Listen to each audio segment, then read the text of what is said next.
The rope whistled through the air before it struck flesh, again and again, until the sound became a rhythm that matched the beating of hearts in the crowd, hearts that had turned to stone.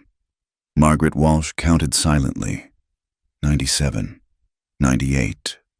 Her back was raw meat, the coarse fabric of what remained of her dress sticking to wounds that would never fully heal, not the ones on her skin, nor the ones carved into her soul. 99. The man with the whip, Samuel Hodge, the blacksmith, paused to wipe sweat from his brow. The October sun hung low over the Kansas prairie, painting the river red as blood, or perhaps that was just her vision blurring. 100. The final strike landed, and Margaret's knees finally gave way. She'd held herself upright through it all, refusing to cry out, refusing to give them the satisfaction. The rope binding her wrists to the post was cut, and she crumpled into the mud at the river's edge. Let it be known, Mayor Cornelius Blackwood's voice boomed across the gathering, that Margaret Walsh has paid for her sin of barrenness. 3 years wed and no child to show. The Lord's judgment is clear. The crowd began to disperse, women pulling their shawls tighter, men spitting tobacco juice into the dirt. Some lingered, whispering behind cupped hands. Margaret heard fragments. Cursed. Worthless. Better off dead. Her husband, former husband now, she supposed. Theodore Walsh stood among them, his new bride-to-be clutching his arm. Young Sarah Morton, barely 16, with wide hips and the promise of fertility written in her blooming cheeks. Theodore didn't look back as they walked away. The sun dipped lower, and still Margaret lay there, cheek pressed to the cool mud. The river murmured beside her, indifferent to her suffering. She could roll into it, let the current take her. It would be so easy, but she didn't cry. She hadn't cried when the physician pronounced her womb diseased. Hadn't cried when Theodore took up with the Morton girl. Hadn't cried through 100 lashes. She wouldn't cry now. Miles upriver, Caleb Stone was beginning to worry. His youngest, 7-year-old Emma, had wandered off again. The girl had her late mother's curiosity, and twice her stubbornness. Sarah, you seen your sister? He called to his eldest, 13 and already taking on the household duties that should have been Elizabeth's. She said something about finding pretty rocks by the river. Pa. Caleb cursed under his breath. The sun would be down soon, and the October nights came swift and cold. He grabbed his rifle, not for Emma, but for whatever might find her first. Wolves had been spotted near the riverbank last week. Thomas, you're in charge, he told his 10-year-old son. Keep the fire going. I'll be back. He followed the river path, calling Emma's name. His voice echoed off the cottonwoods, startling a murder of crows into flight. The dying light turned everything to shadow and gold. Emma! Emma Stone! You answer me right now! A small voice finally piped up. Pa! Come quick! He found her standing over someone, at the river's edge. His first thought was a body washed downstream. Then he saw the torn dress, the blood, the careful pattern of wounds. Emma, get back. But Pa, she's hurt bad. Caleb knelt beside the woman, gently turning her face from the mud. She was breathing, barely. Her back was, Lord Almighty. He'd seen men flogged in the army, but never like this, never with such deliberate cruelty. Who did this to you? Margaret's eyes fluttered open, gray eyes, like storm clouds. She tried to speak but only managed to croak. Don't try to talk. Caleb's hands moved with practiced efficiency, checking for broken bones, assessing damage. Emma, give me your apron. But Pa, now, girl. He dipped the fabric in river water, gently cleaning mud from the woman's face. She winced, but didn't cry out. Can you sit up? We need to get you somewhere safe. Margaret nodded weakly. With Caleb's support, she managed to rise to her knees, then her feet. The world spun, but she stayed upright through sheer will. What's your name? Margaret? Her voice was raw. Margaret Walsh was Walsh. Caleb had heard of the Walshes. Theodore ran the feed store in town, but this wasn't Theodore's business. I'm taking you to my place. It's not far. Emma, run ahead and tell Sarah to heat water. Lots of it. Yes, Pa. The girl scampered off, blonde braids bouncing. Caleb draped his coat around Margaret's shoulders, careful not to touch her back. "Can you walk?" "I didn't cry," she whispered. "What?" 100 lashes. I didn't cry." Something in her voice, pride mixed with devastation, made Caleb's chest tight. "No, I don't suppose you did." The walk to his cabin took forever. Margaret leaned on him when she had to, pulled away when she could manage alone. By the time they reached the small homestead, full dark had fallen. Sarah met them at the door, eyes wide with shock. "Pa, what?" "No questions now. Just help me get her inside." The cabin was simple but clean. Elizabeth's touches still lingered, the quilt she'd sewn, dried flowers in a jar, her Bible on the mantel. Caleb guided Margaret to a chair by the fire. "Sarah, those water ready?" "Yes, Pa. I've got cloth for bandages, too." Good girl, just like her mother, always thinking ahead. "Thomas, take Emma to the loft. This isn't for young eyes." "But Pa—" "Mind me, boy." Caleb had seen plenty of wounded folks, but treating a woman, especially with wounds like these, required delicacy. Sarah helped Margaret out of the ruined dress, both of them working in respectful silence. The full extent of the damage made Caleb's jaw clench.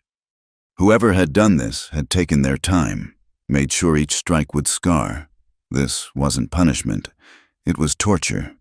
"Sarah, honey and whiskey from the shelf." As they cleaned and dressed the wounds, Margaret never made a sound. Her face was carved from stone, but Caleb noticed how her hands trembled. "Why?" he finally asked. "Why did they do this?" Margaret stared into the fire. 3 years married, no babies. Town decided I was cursed, barren." The word came out like poison.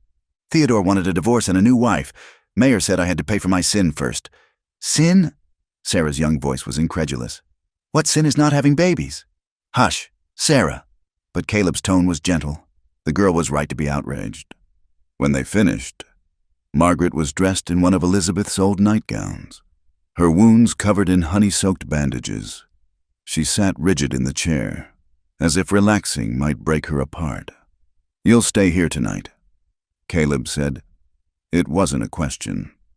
"I can't." "You can and you will. Sarah, make up the bed in your room. You'll sleep by the fire tonight." "I don't mind." "Pa." As Sarah bustled about, Margaret finally looked at Caleb properly. He was perhaps 35, with the weathered face of a man who worked the land and the gentle hands of one who'd raised children alone. His dark hair needed cutting, and his clothes were patched but clean. "Why are you helping me?" Caleb considered the question. "My Elizabeth used to say that the measure of a person isn't in how they treat their equals, but how they treat those the world's cast aside. Your wife. Fever took her 2 winters back. I'm sorry. So am I." He stood, joints creaking. "But sorry doesn't get the crops in, or the children raised. We do what we must." Sarah returned. "Bed's ready. Mrs. Walsh." "Just Margaret." She tried to stand, swayed. Caleb caught her elbow. "Easy now. Sarah, help her to bed. I'll check on you in the morning."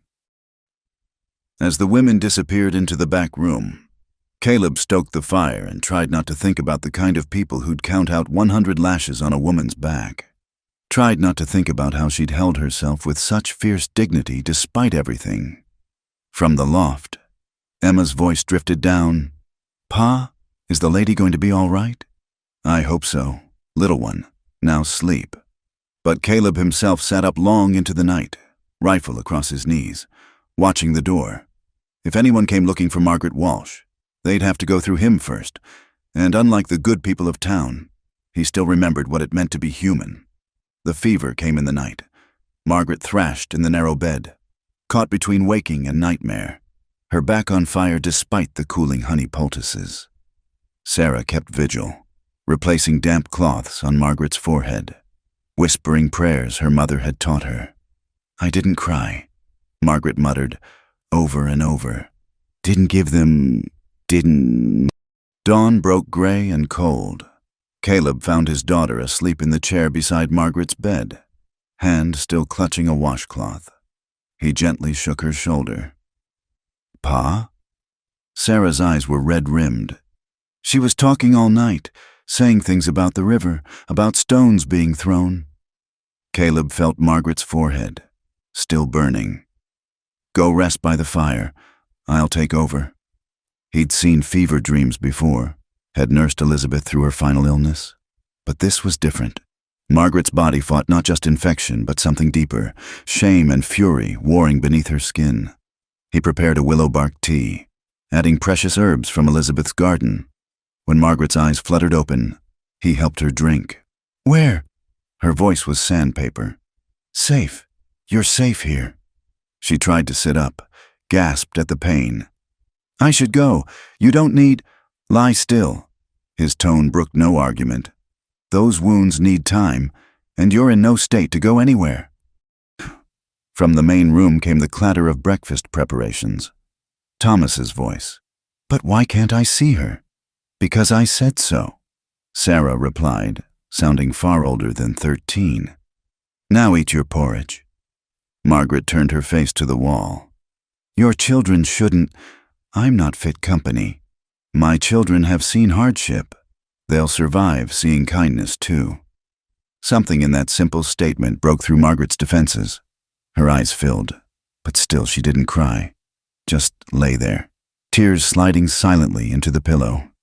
Caleb pretended not to notice, busying himself with checking her bandages. The wounds looked angry but not infected, yet he applied fresh honey, trying to be gentle, though every touch made her flinch.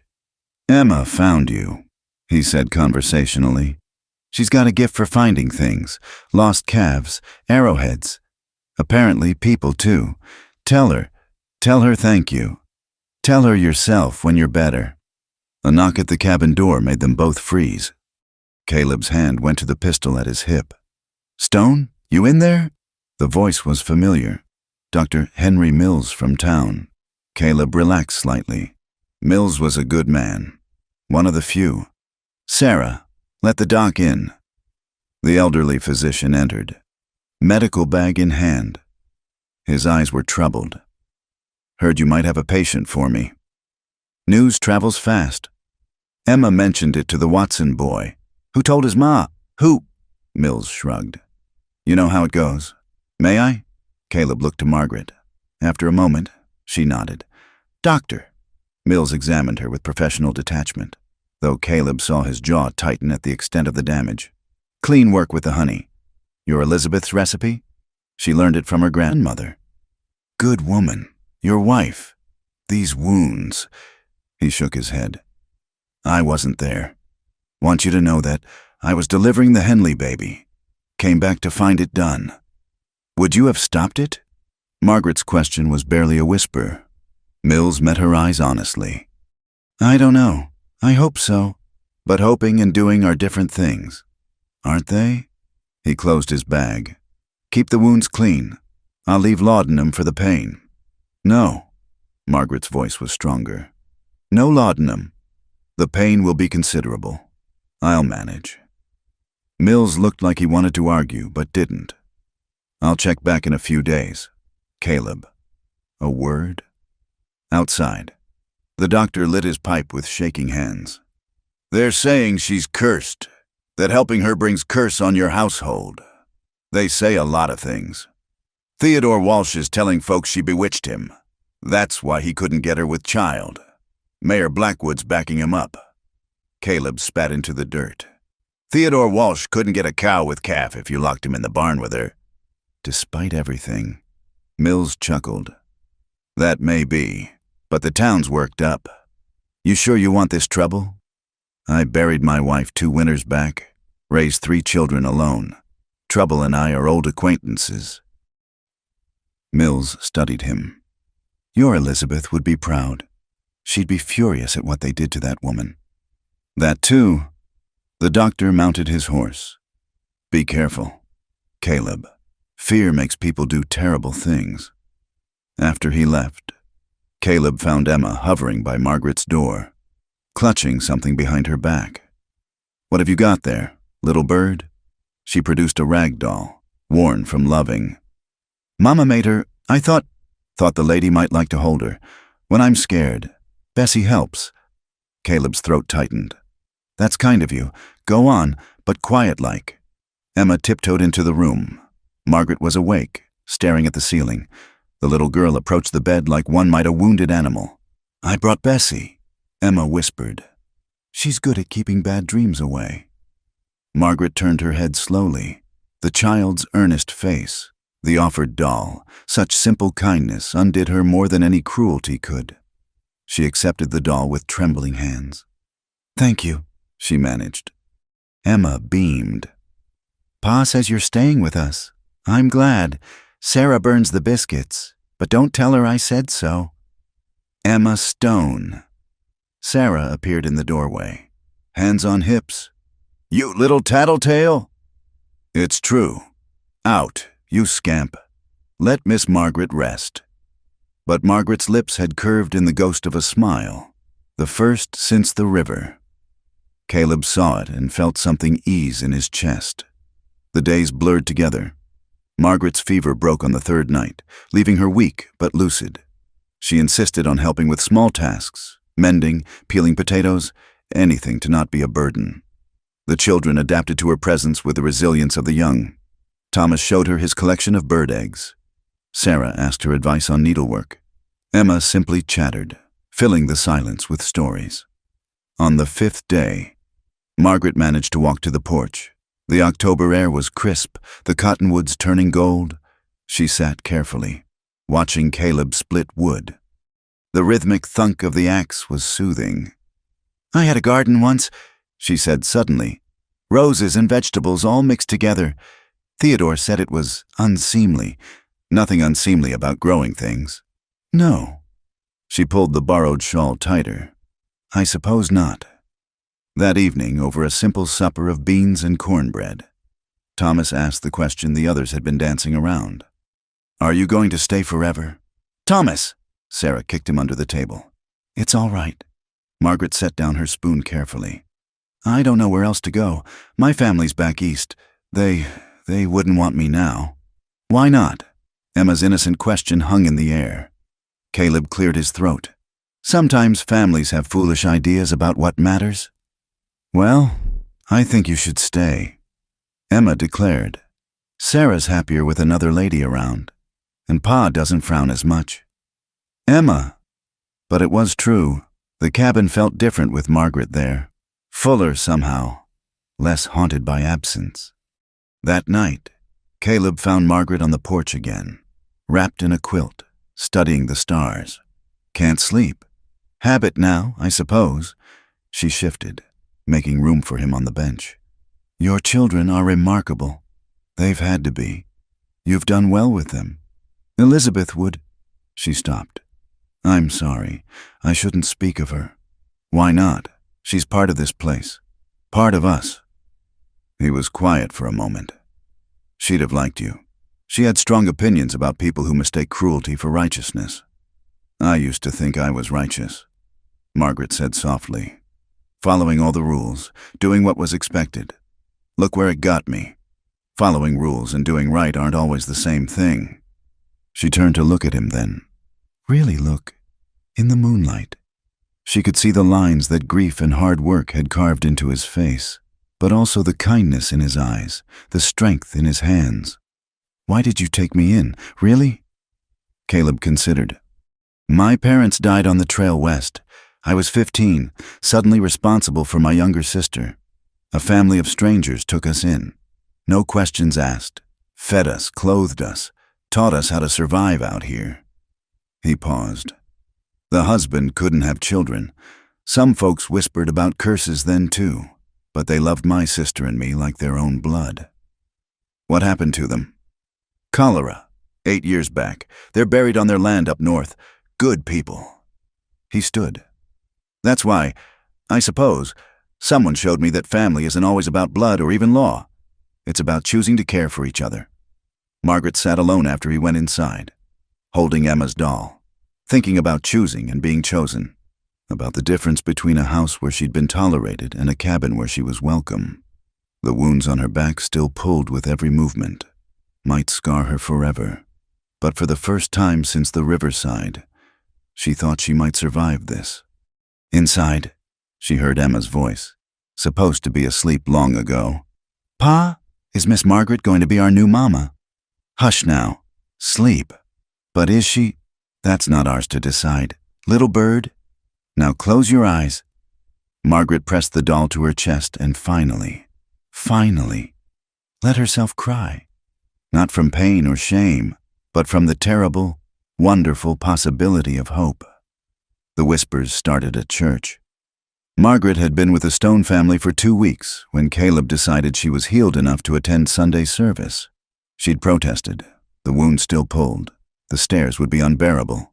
But Sarah had quietly laid out one of Elizabeth's dresses, and Emma had picked late wildflowers for her hair. "We don't hide," Caleb said simply. "That's not our way." The ride to town in the wagon was quiet. Thomas sat rigid beside his father, fists clenched. He'd heard talk at the general store, knew what people were saying. Sarah held Margaret's hand, while Emma hummed hymns, oblivious or perhaps deliberately cheerful. They felt the change before they saw it. Conversations dying mid-sentence, heads turning, mothers pulling children closer. Margaret kept her eyes forward, spine straight despite the pain it caused. She'd learned that bearing long ago. The church was small, whitewashed boards and modest steeple. Reverend Paul Morrison stood at the door greeting parishioners, his face carefully neutral when he saw them approach. "Caleb, children." His eyes flickered to Margaret. "Ma'am." "Reverend." Caleb's tone was pleasant but firm. "Fine morning for worship." They took their usual pew, third from the front. Elizabeth's choice years ago. The whispers rose like buzzing flies. Margaret heard fragments. Shameless. Living in sin. Those poor children. Mrs. Theodore Walsh. The new Mrs. Walsh. Young Sarah Morton, that was. Sat across the aisle in what had been Margaret's seat. She wore Margaret's blue Sunday dress, altered to fit her fuller figure. Their eyes met briefly. The girl flushed and looked away. The sermon was on redemption. Reverend Morrison was a decent man trying to walk a narrow line, but his words about forgiveness and stone-throwing fell on deaf ears. Margaret felt the weight of judgment pressing down harder than any whip. After service, Caleb guided his family toward the door, but their path was blocked. Mayor Blackwood stood with Theodore Walsh and 3 other men, Samuel Hodge, who'd wielded the whip, Jacob Thornton, who owned the largest ranch, and Wade Garrett, whose mother had been hung for witchcraft back east. "Stone," Blackwood's voice carried across the churchyard. "A word. Not in front of my children. Your children are exactly why we need to talk." The mayor's eyes were cold. "You've taken in a cursed woman.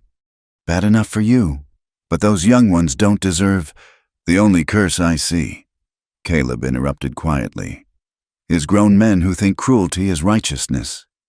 Theodore stepped forward, face flushed with anger or drink. "She's barren.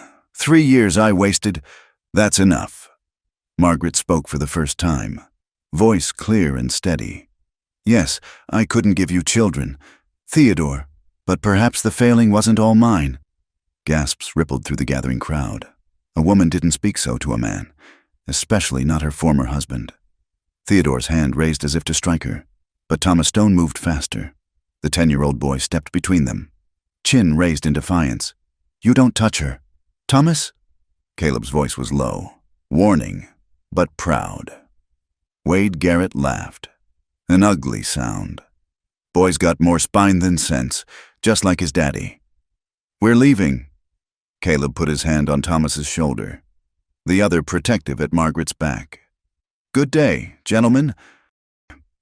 "This isn't over. Stone!" Blackwood called after them. "You're harboring—" But they were already walking away. Sarah and Emma flanking Margaret like small guards. Behind them, the whispers rose to a roar. The ride home was tense. Thomas vibrated with fury. Sarah was pale, and even Emma had lost her cheerfulness. Margaret stared straight ahead. hands folded carefully in her lap. "I shouldn't have come," she said finally. "I've brought trouble to your door." Trouble was already there. Caleb replied, "Now it just has a face." That evening, Margaret found him checking the locks on doors and windows, loading his rifle and pistol. "You think they'll come?" "Maybe. Garrett's been drinking heavy lately. And Theodore's got his pride stung." He glanced at her. "I meant what I said. This isn't your fault." "Isn't it? If I left, where would you go?" He turned to face her fully. "Back to town for another 100 lashes? East to family who've disowned you? No, Margaret. You stay until you choose to leave, not because they drive you out." She studied his face in the lamplight. "Why does it matter so much to you?" He was quiet so long she thought he wouldn't answer. Then, "Elizabeth lost 3 babies before Emma, too early, 1 born still. Folks whispered about curses then too, said maybe God was punishing us for something." His jaw tightened. She never let them see her cry, but I held her through those nights. I know what those whispers do to a woman's heart. Margaret's breath caught. "I didn't know." Not many did. Elizabeth was private about her pain, but she'd have stood in front of that church today and told them all to go to hell. Despite everything, he smiled slightly. In kinder words, of course, she was a lady. She was lucky to have you. We were lucky to have each other. He checked the rifle again. "Get some rest. Tomorrow we start bringing in the harvest. Need all hands." But rest didn't come easy. Near midnight, Margaret heard horses approaching. She rose, wrapping a shawl around her nightgown, and found Caleb already at the window. 3 riders sat just beyond the gate. Lanterns made shadows dance across their faces. Garrett, Hodge, and a man she didn't recognize. Not Theodore, she noticed. For all his bluster, he was a coward at heart. "Stone!" Garrett's voice was slurred. "Send out the woman." Caleb stepped onto the porch, rifle visible but not raised. "Gentlemen, bit late for a social call." "This ain't social." Hodge hefted something, a rope. "Town's decided. She goes tonight, or things get unpleasant." "The only thing decided," Caleb said calmly, "is that you men are drunk and stupid. Go home." The stranger spoke up. "You got children in there. Stone, shame if something happened." The rifle swung up faster than thought. "Finish that sentence, please." Margaret appeared in the doorway. "Stop this. I'll go." "No." Sarah's voice came from behind her. The girl stood in her nightgown, holding her father's pistol with steady hands. "You won't." "Sarah, get back inside." "No, Pa, they want to hurt her for something that's not even wrong." Her young voice carried clearly. "Mama couldn't have babies either at first. Was she cursed? Should someone have whipped her?" The men shifted uneasily. Elizabeth Stone had been beloved in town, known for her kindness and good works. "That's different," Garrett muttered. "How?" Thomas appeared now, clutching a pitchfork. "How's it different?" Even little Emma emerged, rubbing sleepy eyes. "Why are the men yelling?" The tableau held, a family standing together against the night, against ignorance and cruelty. Something in it must have penetrated even drunk minds, because Hodge lowered the rope. "This ain't over," he said, but uncertainty had crept into his voice. "Yes," Caleb said quietly. "It is. You come here again, threaten my family again, and I'll forget I'm a Christian man. Now get." They left, but not without dark looks and darker promises. Caleb didn't lower the rifle until the hoofbeats faded completely. Inside, Margaret was shaking. "I can't. You can't keep doing this. The children—" "The children," Caleb said firmly, "just learned that standing for what's right matters more than standing with what's popular." "We're family now," Emma said sleepily, cuddling against Margaret's side. "Family protects each other." Sarah carefully unloaded the pistol, hands now trembling with delayed fear. "I was so scared, but you stood anyway," Margaret said softly, pulling the girl close. "That's what courage is." Thomas still gripped his pitchfork. "They better not come back. Thomas James Stone." Caleb's voice was sharp. "We don't look for trouble, but we don't run from it either." That's what you taught us." Father and son looked at each other across the lamp-lit room. "Finally," Caleb nodded. "That's what I taught you." Later. After the children were back in bed and the house was quiet, Margaret found Caleb still keeping watch by the window. "They'll make your life miserable. Your business? I've got good land and strong hands. Don't need their approval to feed my family. But the children, what happens when what? When they're teased? Called names? Already happens. Their mother's dead, remember?" He turned from the window. "Margaret, my children just stood up to grown men with guns to protect you. What do you think that says about where you belong?" She had no answer for that. Or rather, the answer scared her more than any threat, because belonging meant caring, and caring meant the power to be hurt again. "I won't be the reason this family suffers," she said finally. Too late.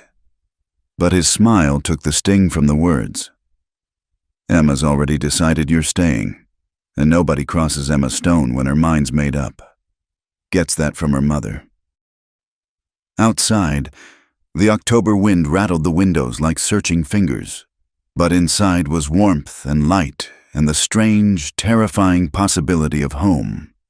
The harvest moon hung fat and golden over the prairie as October gave way to November. Margaret's back had healed enough that only the deepest cuts still pulled when she moved. More importantly, she'd found her place in the rhythm of the Stone household, rising before dawn to start the fire, working alongside Sarah in the kitchen, helping Thomas with his letters, braiding Emma's hair each night. "You're humming," Sarah observed one morning as they kneaded bread together. Margaret paused, flour-dusted hands stilling. She hadn't realized. "My mother's lullaby. I used to sing it while I worked. Sing it now."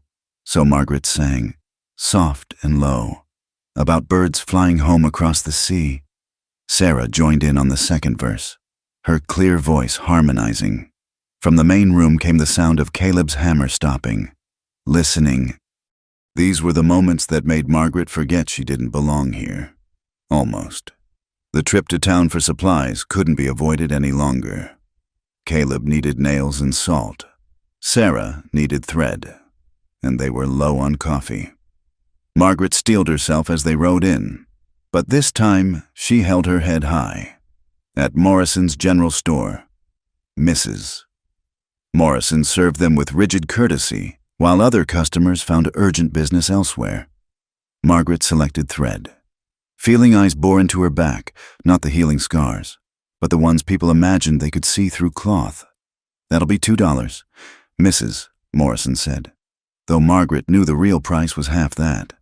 Before Caleb could object, Margaret placed the money on the counter. "Thank you kindly." She turned to find young Mrs. Walsh, Sarah Nee Morton, standing behind her, arms full of fabric. The girl's eyes were red-rimmed, a bruise fading on her cheek. "Margaret," she whispered. "Sarah." Margaret kept her voice neutral. Could I speak with you, please?" Margaret glanced at Caleb, who nodded slightly. They stepped outside while he finished the purchases. "I'm sorry," Sarah burst out. "About what they did, I didn't know. Theodore said you were cursed, that you'd bewitched him, but now I think—" She touched her bruised cheek unconsciously. "I think maybe the curse was his all along." Margaret's heart ached for this girl, barely more than a child herself. "Run, Sarah. Take whatever money you can and run. East, west, doesn't matter. Just go." "I can't. Sarah's hand moved to her still flat belly. 3 months along. He's happy now. Says I've proven myself." Bitter tears slipped down her cheeks. "Is this what you felt like, knowing your whole worth was between your legs?" Language. "Sarah. It's true, though, isn't it?" The girl's pain blazed into anger. "We're not people to them, just vessels, and if the vessel's cracked, they throw it away." Margaret wanted to comfort her, but knew it would only make things worse for both of them. "Be strong, for your baby, if not yourself." "Mrs. Stone." Emma's voice carried from the wagon. "Pa says it's time." Sarah's eyes widened. They call you Mrs. Stone? The children are kind. More than kind. Sarah glanced around nervously. I should go. But Margaret, I'm glad you survived. It gives me hope that maybe I can too. She hurried away before Margaret could respond. The ride home was quiet, each lost in thought. But as they pulled into the yard, they found they weren't alone. Reverend Morrison's buggy sat by the barn. The preacher himself stood on the porch with a woman Margaret didn't recognize, middle-aged, sharp-featured, wearing the severe black of perpetual mourning. Reverend, Caleb said carefully. Miss Patterson, what brings you out here? Miss Patterson, the schoolmarm. Margaret realized. She'd heard talk of the woman's strict ways and stricter morals. Mr. Stone. Miss Patterson's voice could freeze July. I'm here about the children's education. They attend school regular when it's in session. Their academic education, yes, but their moral education is equally important. Her eyes fixed on Margaret like pins through a butterfly. I cannot have my students exposed to improper influences. Improper, Sarah started hotly. But Caleb touched her shoulder. Speak plain, Miss Patterson. Very well. This woman's presence in your home, unmarried, sets a dangerous example. I must insist that either she leaves or your children will no longer be welcome in my classroom. Emma made a small sound of distress. Thomas's hands fisted, but it was Sarah who stepped forward. Then I guess we won't be coming to school. Sarah, Caleb warned. No, Pa. Miss Margaret's been teaching me more than Miss Patterson ever did. Real things, useful things. She lifted her chin. And kind things. Miss Patterson's mouth pursed like she'd bitten into an unripe persimmon. Reverend, surely you see the harm. I see a family, Morrison said quietly. One that's faced loss and found healing. If that's harmful, then perhaps we need to re-examine our definitions. Reverend, Miss Patterson, I came here planning to counsel Caleb on propriety. But I've watched this family today, seen how they care for each other. He met Caleb's eyes. Whatever arrangement you have here, it's brought life back to this home. I won't stand against that. Miss Patterson huffed. Then you're as lost as they are. Mark my words. No good will come of harboring a barren woman. The curse will spread. The only curse I see, Margaret said, surprising everyone, including herself, is the one we create with our own cruelty. The schoolmarm recoiled as if slapped. How dare you? I dare because I've paid for daring. 100 lashes worth. Margaret's voice was steady as stone. I've been cursed and cast out and left to die, and yet here I stand, helping raise 3 beautiful children who chose to claim me as their own. If that's not God's grace, I don't know what is. Reverend Morrison's eyes were suspiciously bright. Amen. Miss Patterson left in a fury of dust and indignation. Morrison lingered, accepting Sarah's offer of coffee. They sat on the porch as the sun headed toward the horizon. You've made powerful enemies. The Reverend said, Blackwood's talking about calling a town meeting, about the moral decay threatening our community. Let them talk. Caleb sipped his coffee. Talk's cheap. Sometimes talk leads to action. You remember what happened to the Hendricks family? Margaret didn't know the story, but saw how Caleb's face darkened. That was different. Was it? A family that didn't fit the town's idea of proper? Morrison stood. I'll do what I can. Speak for moderation, but you should be prepared. After he left, Emma climbed into Margaret's lap. Are we not going to school anymore? We'll figure something out, sweetheart. I don't mind. You teach better anyway. Miss Patterson says women shouldn't read too much, but you let me read anything. Reading's important, Margaret agreed, smoothing the child's hair. Mama thought so too. She hid books sometimes when company came, said some folks didn't understand that smart women weren't dangerous.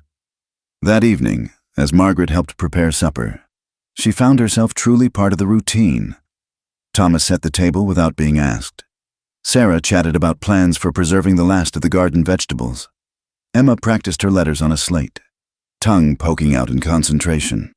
This was family. Not the cold, proper household she'd known with Theodore, where every moment was measured against her failure to conceive.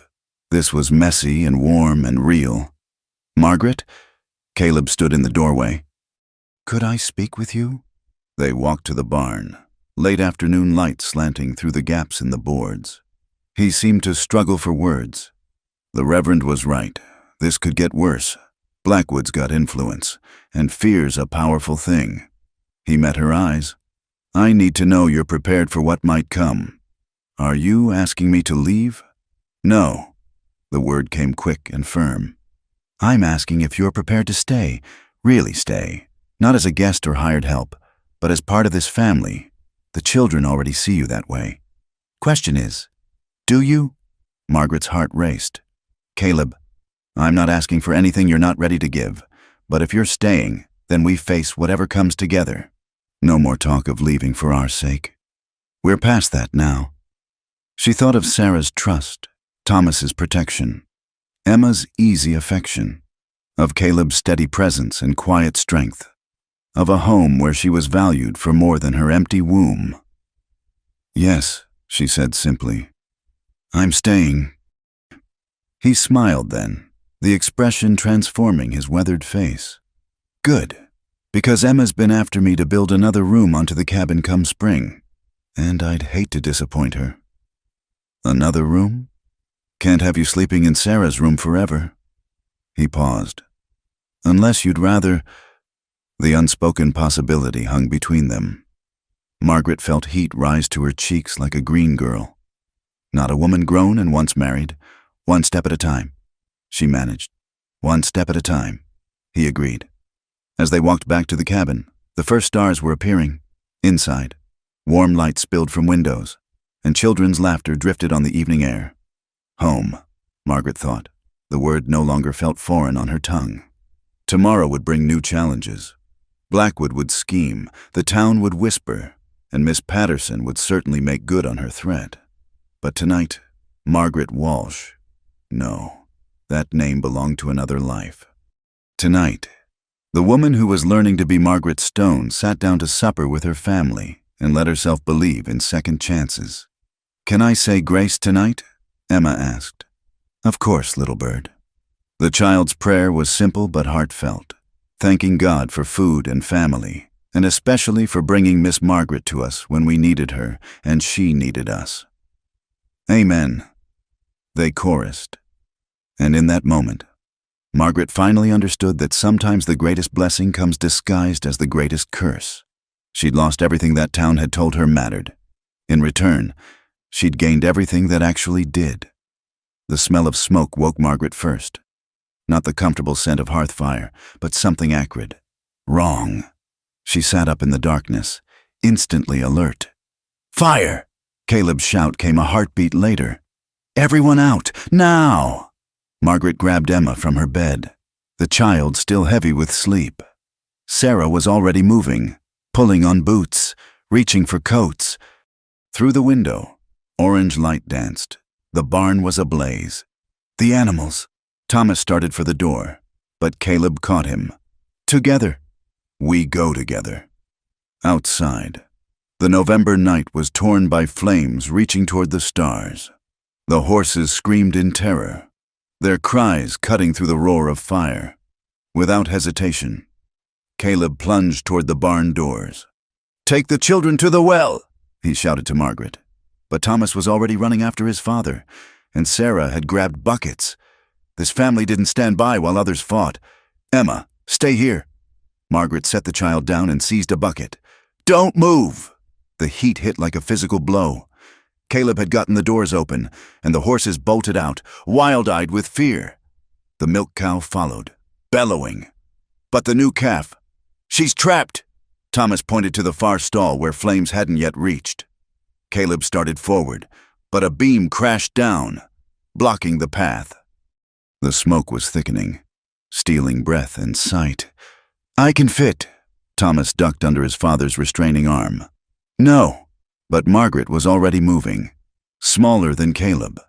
She slipped through the gap between burning wood and stone wall. The heat seared her lungs, brought back memories of a different kind of burning. But she pushed forward. The calf was tangled in rope, panicking. Margaret's fingers fumbled with the knots as embers fell like hellish snow. The rope finally gave, and she half pushed, half carried the animal toward safety. "Margaret," Caleb's voice, desperate. A section of roof collapsed behind her.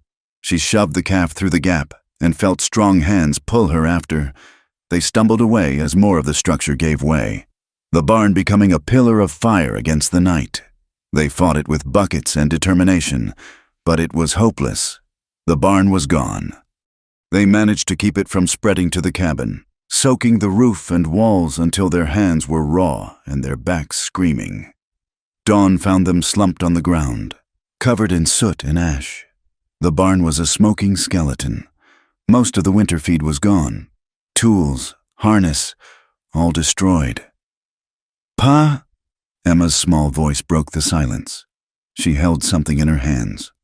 Her doll, Bessie, somehow clutched through the night. "Are we going to be all right?" Caleb pulled his youngest close. "We're alive. We're together. That makes us all right." But Margaret saw the truth in his eyes. Winter was coming. Without the barn, without feed for the animals, without tools, this could break them. Thomas kicked at a charred beam. "It weren't no accident. Thomas, look! Pa!" The boy pointed to the ground near where the barn door had been.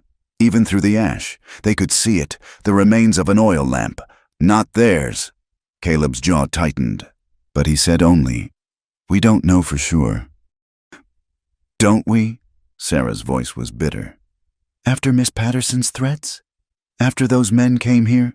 As if summoned by her words, riders appeared on the horizon. Margaret tensed, but it was Dr.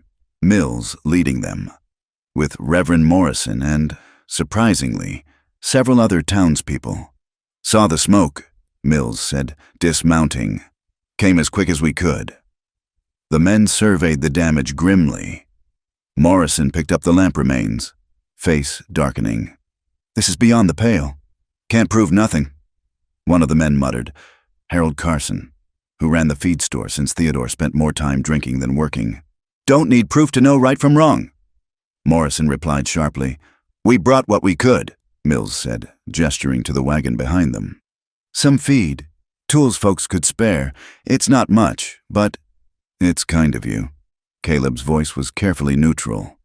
Trust came hard after betrayal. As the men unloaded supplies, Margaret noticed a figure hanging back. Young Sarah Walsh. Shawl pulled tight despite the morning sun. She carried a basket. Approaching Margaret hesitantly. "I heard about the fire. I brought—" She lifted the cloth to reveal preserves. Bread. A precious bag of sugar. "It's not much. You shouldn't be here," Margaret said gently. "If Theodore finds out—" "He's passed out drunk. Has been since yesterday." Sarah's hand went to her belly. "I had to come. Had to do something. Mrs. Morrison appeared at Margaret's elbow. The Reverend's wife was a force of nature wrapped in calico. "Sarah Walsh, you march yourself right over to my buggy. You're coming home with me." "I couldn't—" "Nonsense. You need a safe place until that baby comes, and I need help with the parish work." Her eyes were fierce. "Any objections can be taken up with the Almighty." As Sarah was led away, Margaret felt a mix of relief and worry. The girl would be safe with the Morrisons, but Theodore wouldn't take his wife's absence well. The day wore on in a blur of activity. Neighbors who'd shunned them yesterday now worked alongside them, clearing debris, sharing what they could. Not everyone, the Blackwoods and Garretts were notably absent, but enough to matter. "Guilt," Caleb said quietly when Margaret wondered at the change. Fire has a way of reminding folks we're all vulnerable out here. By afternoon, they'd salvaged what they could and penned the animals in a temporary shelter. The children worked without complaint, though Emma kept looking anxiously at the empty space where the barn had stood. That evening, unexpected visitors arrived. A delegation of women, led by Mrs. Mills. They carried quilts, preserves, a ham, and, Margaret's throat tightened, baby clothes. These are too small for any young ones in town right now. Mrs., Mills said briskly, not quite meeting Margaret's eyes. Thought someone might have use for them eventually. The unspoken acceptance in that gesture nearly undid Margaret's composure. These women knew she was barren, knew the cruel reason for her scars. Yet they brought baby clothes to her home, acknowledging her as a woman who might mother children, one way or another. Thank you, she managed. Mrs. Mills patted her hand. We're not all fools, dear. Some of us remember what it's like to be judged for things beyond our control. After they left, Margaret found herself holding a tiny knitted cap, tears blurring her vision. Caleb found her there. You all right? They brought baby clothes. Her voice cracked. As if I could. You already are. He sat beside her. Mother to 3 who need you. That's different. Is it? Emma calls you Mama in her sleep sometimes. Sarah looks to you for guidance. Thomas would fight the world for you. He paused. Love makes a mother, not blood. She turned the little cap in her hands. Theodore said I was worthless, a dried-up husk. Theodore's a fool. The vehemence in Caleb's voice surprised them both. You survived 100 lashes meant to break you, helped save our animals, stand up to the whole town for my children. If that's worthless, I'll eat my boots. Your good boots. Even those. He smiled slightly. Margaret, this fire, it could have broken us. Instead, look what happened. People remembered their humanity. Sarah Walsh found courage to leave. You showed my children that family stands together no matter what. We lost so much. Things. We lost things. He gestured toward the cabin where lamplight showed the children helping Sarah prepare supper. Everything that matters survived. A rider approached through the dusk. Harold Carson again. His face was grim. Thought you should know, he said without preamble. Blackwood's called that town meeting. Tomorrow night. He's pushing for formal censure. Censure? Margaret asked.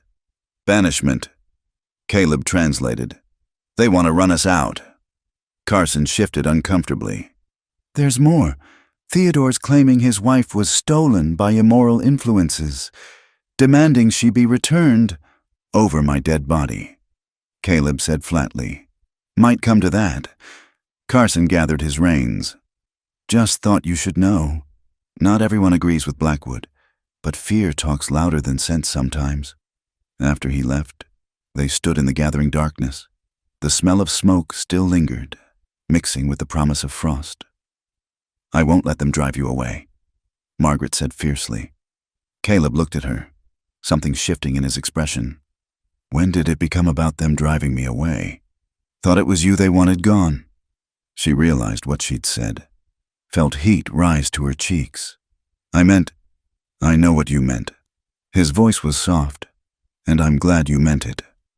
From the cabin, Emma's voice called them to supper. They walked back together, shoulders almost touching. Behind them, the ruins of the barn stood like broken bones against the stars. Ahead, warm light and family waited. Tomorrow would bring fresh battles. But tonight, Margaret thought as she took her place at the table, tonight they were together. The fire meant to destroy them had only forged them stronger. Pa, Thomas said suddenly. We're going to rebuild, aren't we? Yes. Bigger? Caleb glanced at Margaret. I think so. Seems we might need more room. Sarah giggled. Emma clapped, and Margaret felt something she hadn't experienced in so long she'd almost forgotten its name. Hope, not just for survival, but for a future, a real future, built from ashes and determination and love. The barn could be rebuilt. Trust could be regained. And sometimes, just sometimes, the greatest blessings rose from the deepest losses. She touched the small cap still in her pocket and smiled. The town hall had never been so packed. Every bench groaned under the weight of bodies, and men lined the walls like crows on a fence. The November cold was kept at bay by the sheer press of humanity and the heat of anticipation. Margaret entered with the Stone family. feeling every eye track their movement. She wore Elizabeth's best dress, Sarah had insisted, and kept her spine straight despite the pulling of scars. Caleb walked beside her, the children arranged around them like a small battalion. There, Reverend Morrison gestured to seats he'd saved near the front. Brave of him, Margaret thought. Association with them was becoming costly. Mayor Blackwood stood at the podium, gavel in hand, face flushed with righteous authority. Theodore Walsh sat in the front row, sporting a black eye that hadn't been there yesterday. Beside him, Wade Garrett smirked.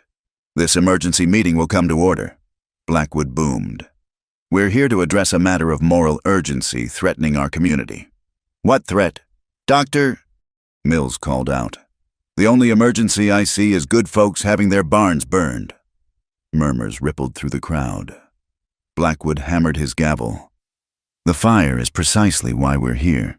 Divine judgment, some might say, on those who harbor, say it plain, Cornelius."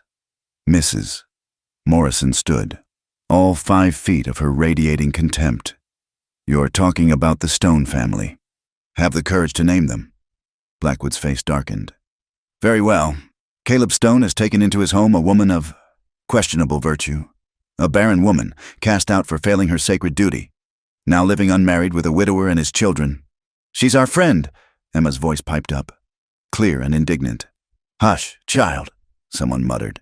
"I will not hush." Emma stood on her bench. "Miss Margaret saved our calf and teaches me letters and makes Pa smile again." "Emma," Caleb said gently, but his eyes glowed with pride. Theodore lurched to his feet. "That woman poisoned my wife against me." "Sarah's gone because of her influence. Sarah left because you hit her," Margaret said, standing slowly, every head turned. "Just like you hit me, though you preferred other methods. You were disciplined according to law." "Whose law?" Margaret's voice carried to every corner. "Show me where it's written that a woman should receive 100 lashes for the crime of an empty womb. Show me the statute that makes barrenness a sin. The Bible says be fruitful and multiply." Garrett called out. "The Bible says many things." Reverend Morrison interjected, "Including judge not lest ye be judged. Don't quote scripture at me, preacher." Blackwood snarled. "You've been corrupted by their influence too. Or perhaps," Morrison said mildly, "I've remembered what Christianity actually means." The crowd stirred uneasily. This wasn't going as Blackwood had planned. "The point remains." The mayor pressed on. "This arrangement is improper, immoral. I propose we vote. Either the woman leaves town by week's end, or the entire Stone family must go." "You can't do that," Thomas shot up beside his sister. "This is our home. Your father should have thought of that before taking in a Jezebel." The word hung in the air like a slap. Caleb started to rise, but Margaret caught his arm. This was her fight. She walked to the center of the room, letting them all see her clearly. The woman who'd survived their worst, who'd helped save their neighbor's barn last spring, who'd taught their children when Miss Patterson turned them away. "You want to talk about morality?" Her voice was steady as stone. "Let's talk about a town that watches a woman be tortured and calls it righteous. About men who sneak through darkness to burn barns where children sleep. About Christians who throw stones while Christ himself said to love thy neighbor. You dare lecture us?" Blackwood's face was purple. "I dare because I've paid the price for your morality. Every scar on my back is a testament to what this town calls justice." She turned slowly, addressing them all. "Yes, I'm barren. Yes, I'm divorced. Yes, I live with the Stones. And yes, I've found more love and grace in that simple cabin than in all your proper homes combined." "Shameless?" someone whispered. "No," Margaret said firmly. "Not anymore. Shame is what you gave me with your whips and judgment, but shame only has power if I accept it, and I refuse." Sarah Morrison now, stood up in the back where she'd been sitting with the Reverend's wife. "She's right. We've all been accepting shame that isn't ours." Her voice trembled but carried. "I was taught my only worth was in bearing children. When Margaret couldn't conceive, you beat her for it. When I did conceive, My husband beat me anyway. Theodore started toward her. You're my wife. Harold Carson and 2 other men blocked his path. Not anymore, Carson said quietly. Reverend Morrison drew up the papers yesterday. Abandonment. You were too drunk to notice she'd been gone 3 days. The mood in the room shifted like wind changing direction. These weren't strangers they were condemning. These were neighbors, friends, women who'd shared their struggles. I've got something to say. The elderly woman stood, Mrs. Abernathy, whose husband had built the town's first store. Lost 4 babies myself before my Samuel was born. Each time, I wondered if God was punishing me, if I was cursed. She looked directly at Margaret. Nobody whipped me for it, but maybe that's only because my husband was rich enough to matter. Others began standing, sharing stories. Women who'd miscarried, couples who'd waited years for children, families broken by strict moral codes that crushed love underfoot. Blackwood hammered his gavel frantically. Order, this isn't what we're here to discuss. Isn't it? Caleb finally spoke, rising to stand beside Margaret. You called this meeting to cast out a good woman for the crime of surviving your cruelty. But what you've really done is shown this town its true face, and some of us don't like what we see. Doctor, Mills added, I call for a vote. Blackwood was desperate now. All in favor of banishing, I call for a different vote. Morrison interrupted. All in favor of leaving the Stone family in peace to live as they see fit. Hands rose throughout the room. Not everyone, perhaps not even most, but enough. Enough to matter. Enough to show that fear didn't rule everyone. Blackwood's gavel fell silent. Theodore slumped in his seat. Garrett muttered curses. Furthermore, Morrison continued, I move that any further harassment of the Stone family be met with formal charges. We're a town of laws. After all, real laws, not the whims of bitter men. Seconded. Call Dr. Mills. Thirded, added Mrs. Morrison, though that wasn't proper procedure and everyone knew it. The meeting dissolved into chaos. Some stormed out in fury. Others pressed forward to offer quiet support. In the center of it all, Margaret stood with her chosen family, feeling the earth shift beneath her feet. We did it, Emma breathed, clutching Margaret's hand. No, little bird, Margaret said softly. You did it, all of you, by standing up and speaking truth. Young Sarah Morrison pushed through the crowd, tears streaming. Thank you, both of you. I couldn't have found courage without seeing yours. As they finally made their way outside, the November stars were brilliant overhead. The crowd dispersed into the night, but the stones lingered. It's not over, Caleb warned quietly. Blackwood won't forget this humiliation. Maybe not, Margaret agreed. But tonight, we won something. Not just the right to stay, but... She searched for words. Dignity. Sarah supplied. We claimed our dignity. And each other, Thomas added, surprising them with his insight. They rode home through the cold night, but Margaret felt warm throughout. The meeting meant to destroy them had instead revealed allies they'd never known they had.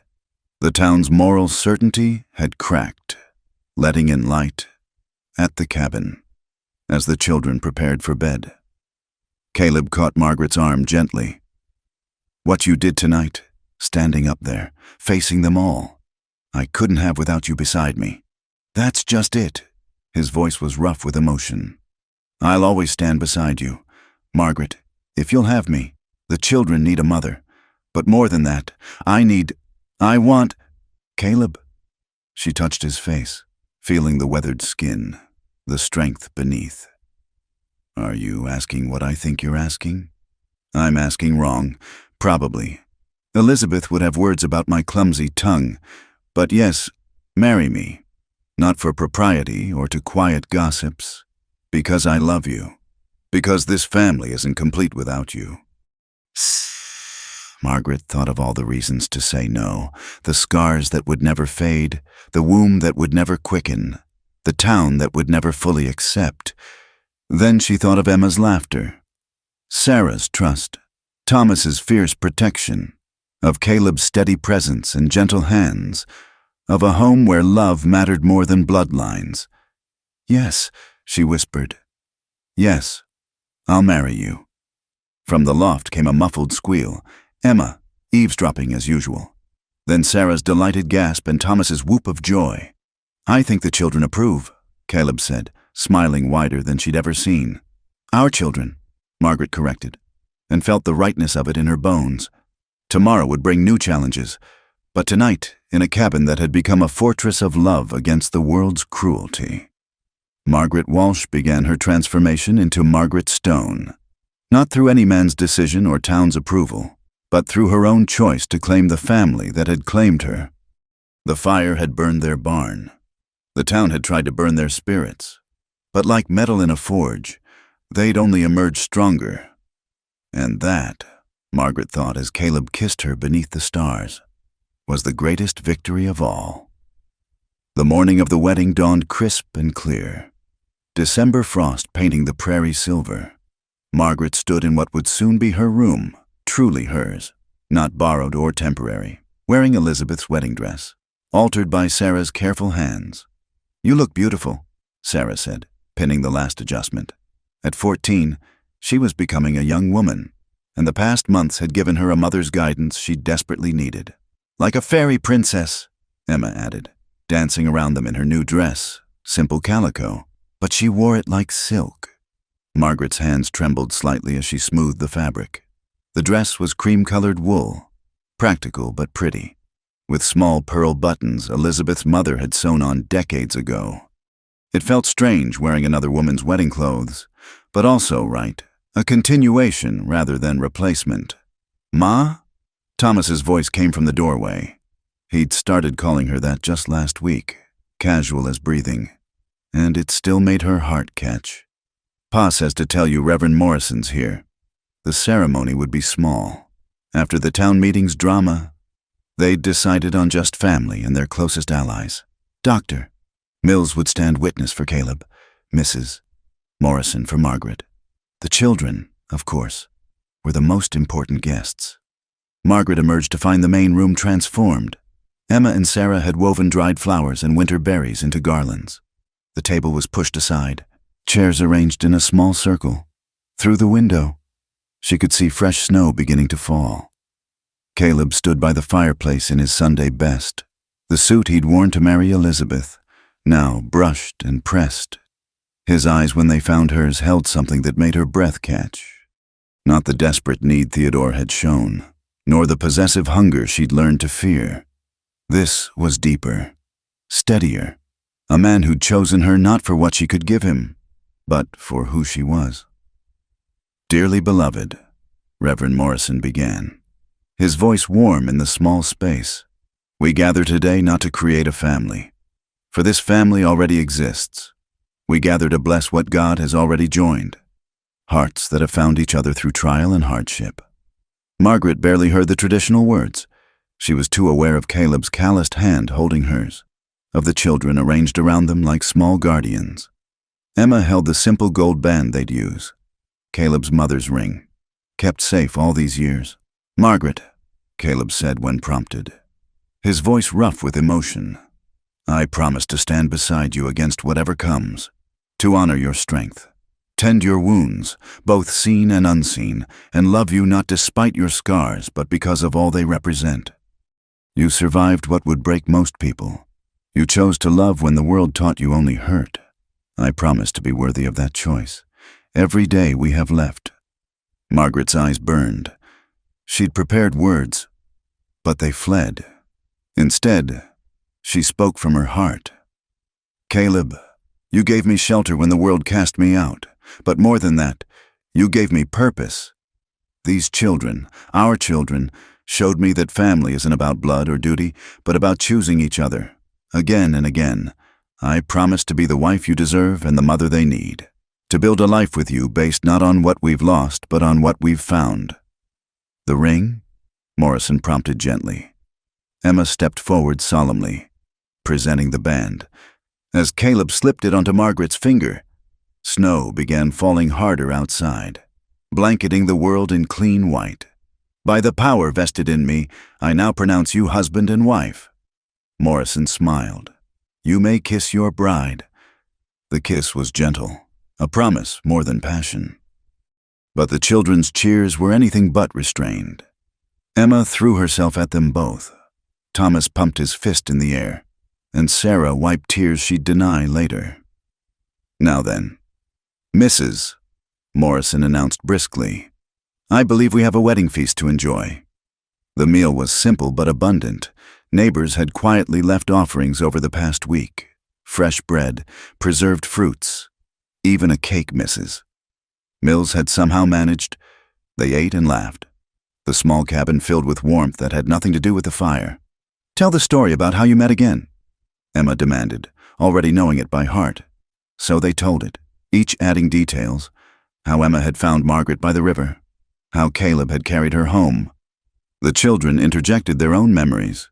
Sarah's first attempt at nursing, Thomas standing guard with his pitchfork, Emma offering her precious doll. And now we're a real family. Emma concluded with satisfaction. "We were always real." Thomas corrected.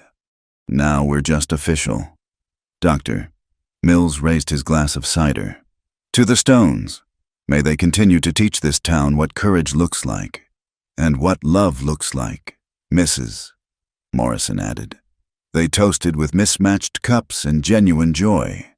Outside, the snow continued to fall, but inside was light and laughter. As evening approached, the witnesses took their leave. Morrison paused at the door, speaking quietly to Caleb. "Blackwood's been stirring up trouble, says the marriage isn't valid, that a barren woman can't truly be a wife. Just wanted you to know." "Let him talk," Caleb replied. "We know it's true." After they left, the family settled into their evening routine with a new awareness. Sarah cleared dishes, humming softly. Thomas brought in extra wood without being asked. Emma curled up between Caleb and Margaret by the fire, content as a cat. "It's different," she announced. "But good different." "What's different, little bird?" "Everything, but also nothing." She frowned, working through the thought. "You were already our ma. Pa was already happy again. We were already family. But now it's settled, like when you plant seeds and they finally grow roots." "Out of the mouths of babes," Margaret murmured, stroking Emma's hair. As bedtime neared, Sarah approached hesitantly. "I fixed up your room, your real room, if you want to see." The small space off the main room had been Elizabeth's sewing room, then storage. Now it was clean and fresh, with a wedding quilt on the bed. Sarah's secret project these past weeks. Simple squares of fabric, some from Elizabeth's scraps, some from Margaret's ruined dress from that terrible day, all sewn together into something new and beautiful. "Sarah, it's perfect." The girl blushed. "I wanted you to have something that was just yours, not borrowed or handed down, but made for you." Margaret pulled her close. "Thank you, daughter." Sarah's breath hitched at the word. Then she hugged back fiercely. Later, with the children abed and snow muffling all sound, Margaret sat brushing her hair in her new room. Caleb knocked softly at the door frame. "May I?" She nodded, suddenly shy. They were married now, but the weight of her past sat heavy between them. Theodore had been cruel in their marriage bed, blaming her for his failures, taking what he wanted without gentleness. "Margaret." Caleb sat beside her, not touching. "I need you to know. We go at your pace. Always. What happened before? With him. That's not what this is. I know." And she did. Caleb had proven himself in 1,000 small ways. "I'm not afraid. Not of you. But I'm different now. The scars are proof of your strength." He touched her hand carefully. "Margaret, I fell in love with a woman who stood bleeding but unbroken, who taught my children that dignity can't be beaten out of someone, who faced down the entire town rather than bow to their cruelty." "Why would I want you to be anything but exactly who you are?" She turned to face him fully then, seeing the truth in his eyes. This man who'd raised 3 children alone, who'd opened his home to a stranger, who'd stood against his community for what was right. He was offering not just desire, but partnership, understanding, time. "I love you," she said simply. I didn't think I'd ever say those words again, didn't think I'd mean them, but I do. His smile was answer enough. When he kissed her this time, it was different from the ceremony, deeper, a claiming and a yielding both. "Welcome home, Mrs. Stone," he whispered against her lips. "I've been home," she replied, "since the day Emma found me by the river." Outside, the snow continued to fall, erasing the old landscape and creating something new. Inside, two wounded people began the careful, tender work of building a marriage based not on duty or desperation, but on choice, on love, on the family they'd already made and the future they'd face together. From the loft came Emma's voice, supposed to be sleeping. "Are they married now? Sarah? Really, truly married?" "Hush and sleep," Sarah replied, but her voice was warm. "Yes, really, truly." "Good. I was tired of waiting." Margaret laughed softly against Caleb's shoulder. "So was I, little bird. So was I." The oil lamp burned low, casting gentle shadows. Tomorrow would bring its challenges, Blackwood's continued harassment, winter's hardships, the ongoing work of rebuilding. But tonight was for new beginnings. Tonight, Margaret Walsh was truly gone, and Margaret Stone could finally, fully begin. Spring arrived like a blessing after the harsh winter. The prairie burst into color, wildflowers carpeting the land in purple and gold, the cottonwoods unfurling tender green leaves. Margaret stood on the porch of the Stone homestead, watching Caleb and Thomas work on the new barn's frame, their hammers ringing in rhythm. "Ma, Ma!" Emma came running from the chicken coop, braids flying. "Buttercup laid 12 eggs. Can we hatch them all?" "We'll see. Little bird, bring them in carefully." It had been 4 months since the wedding, and the title, Ma, no longer made Margaret's heart skip. It settled into her bones like belonging, like truth. The winter had been hard, but not impossible. Wade Garrett had been caught stealing from the general store, too drunk to cover his tracks. His arrest had broken Blackwood's hold on the more violent faction of the town. Theodore Walsh had disappeared one night, leaving debts and bitter memories. Some said he'd gone to California. Margaret hoped young Sarah Morrison never had to see him again. "Letter for you, Mrs. Stone." Harold Carson rode up, dismounting with a grin. He'd become a regular visitor, one of many who'd shifted allegiances after the town meeting. "From back east, looks like." Margaret's hand stilled. She'd written to her sister months ago, not expecting a response. The family had made their position clear when she'd married Theodore. A divorced woman was dead to them. "Thank you. Harold, will you stay for coffee?" "Can't today, but Mrs. Carson says to tell you she'll be by tomorrow for the quilting bee." After he left, Margaret stared at the letter. Sarah emerged from the cabin, flour dusting her apron. At 15, she'd grown into a confident young woman, her skills in managing the household remarkable. "What is it, Ma?" "Letter from my sister." Margaret turned it over, afraid to open it. "Only one way to find out what it says," Sarah said gently. Margaret broke the seal with trembling fingers. The script was familiar, Martha's careful hand. "Dearest Margaret," she read aloud. "Your letter reached us after many months of travel. I wept to read of your trials. Please know that whatever Father says, you have not been forgotten. Not by me." The letter went on, telling of family news, Martha's own children, their mother's declining health. Then, at the end, "I am sending this with a package that should arrive separately. Mother doesn't know. It's from her mother. Your namesake's things. She would want you to have them. You write of the children you're raising. Perhaps someday I'll meet these lucky souls who call you mother. All my love." "Martha, that's wonderful," Sarah breathed. "She still loves you." "Family," Margaret murmured, folding the letter carefully. "It comes in many forms." A week later, the package arrived.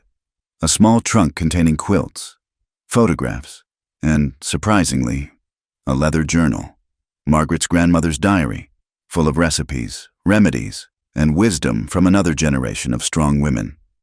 But the most precious discovery came from an unexpected source, Mrs.